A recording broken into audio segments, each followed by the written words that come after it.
कोरापुट जिला बोईपारीगुड़ा आज को 29 दिन में पहुंचला अंगनवाड़ी कर्मी आंदोलन। भारतीय मजदूर संघ संलग्न all Odisha anganwadi ladies workers association तरफ कर्मचारी मानकर दीर्घ दिन पूर्ण होता दाबी गुड़ाक नहीं आंदोलन जारी रही। दाबीगुड़िक है 2018 आंदोलन समय बहिष्कृत होता 6 जन अंगनवाड़ी कर्मी को पुनः नियुक्ति प्रदान, अंगनवाड़ी कर्मचारी को सरकारी कर्मचारी मान्यता प्रदान, जेते दिन पर्यंत मान्यता दि जाए नहीं सेते दिन पर्यंत कर्मी मानक 18,000 और सहायिका मानक 9,000 टंका प्रदान करा सहित ईपीएफ, ईएसआईएस और ग्रेजुएटी सामिल करा। मिनी अंगनवाड़ी उच्छेद करी मिनी अंगनवाड़ी कर्मी को मुख्य अंगनवाड़ी कर्मी मान्यता प्रदान करा। अंगनवाड़ी कर्मचारी, मिनी अंगनवाड़ी कर्मचारी और सहायिका को अवसरकालीन सहायता राशि 5 लाख टंका और पेंशन मासिक 5,000 टंका प्रदान। कार्यरत अवस्था मृत्युवरण कले अंगनवाड़ी कर्मचारी मानक मृत्युकालीन सहायता राशि 5 लाख टंका देवा सहित परिवार जन को चाकरी दिया। गाँ कल्याण समिति अंगनवाड़ी कर्मचारी को बाद दिया और पोषण ट्राक रे ऑनलाइन लोकेशन को बंद करने सहित 2018 घोषणा करा ग्रीष्म अवकाश को लागू करा। नूतन शिक्षानीति में अभिज्ञता और योग्यता आधार में बयस सीमा न रखी समस्त अंगनवाड़ी कर्मचारी को प्री प्राइमरी शिक्षयित्री मान्यता देवा।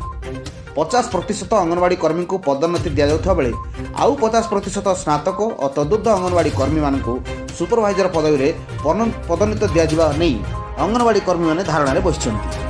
जेते दिन पर्यंत अंगनवाड़ी कर्मी को दाबी पूर्ण न हो सही पर्यंत आंदोलन जारी रहियो बोली मध्य चेतावनी दैछନ୍ତି। मु प्राइम 7 न्यूज रो आपन को स्वागत करूची। आज जो आपन जो बसचंती जो स्ट्राइक करिकि को विषय को नै करी केतरा दाबी के नै कि आपन बसचंती।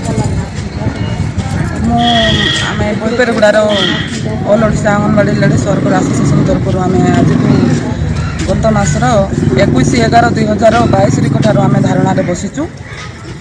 आमर दाबी जाक अच्छी सरकार शुणुना तेणुक आम बाध्य होकर बसवाक पड़ा।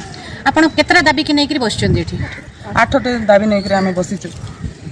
केबेठार बसचंती को तारीख रो बसचंती बोली कहले 21/11/2022। आज केते दिन हला 29 दिन। वर्तमान सुधा सरकार किसी भी पदक्षेप ग्रहण नहीं ना। वर्तमान सुधा सरकार आमर कौन भी पदक्षेप नहीं ना। देखु प्रथम कथा है मासिक आमको 7,500 टंका जो दौरान ताहिर नहीं कि कुआड़ को नहीं काम उपरे काम लदी दौरान किंतु दरमा बढ़ाइबार ना धरू ना। प्रथम कथा।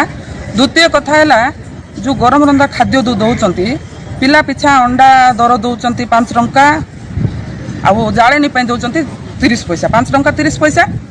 अंडा दर बजार है आमर 6 टंका 50 7 टंका। आम को हिसाब से आम चलू सेंटर तो ये सब गोटे माने 8टा दाबी की नहीं कि अपन बसीचु। आम जो पर्यंत आमर दाबी पूरण न होती अंगनवाड़ी वर्कर को सरकारी मान्यता जदि सरकार मान्यता जदि दिया न जाउची जेबे देबे से पर्यंत अंगनवाड़ी कर्मी को 18,000 टंका, अंगनवाड़ी सहायिका मान को 9,000 टंका आउ मिनी अंगनवाड़ी कर्मी मैंने जो अच्छा अंगनवाड़ी कर्मी मान्यता जो पर्यंत देवे ना सरकार से पर्यंत आम बसी थी।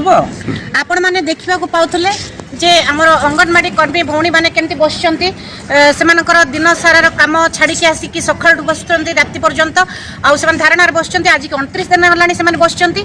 सेमानकर कहिबा कथा जो पर्यंत तांकर दाबी पूर्ण होई नै से पर्यंत सेमाने धारणा रे उठिबे नै बोली आज हमकु मतामत दैचंती। बोईपारीगुड़ार Vishnupriya Sahu report, crime 9 news.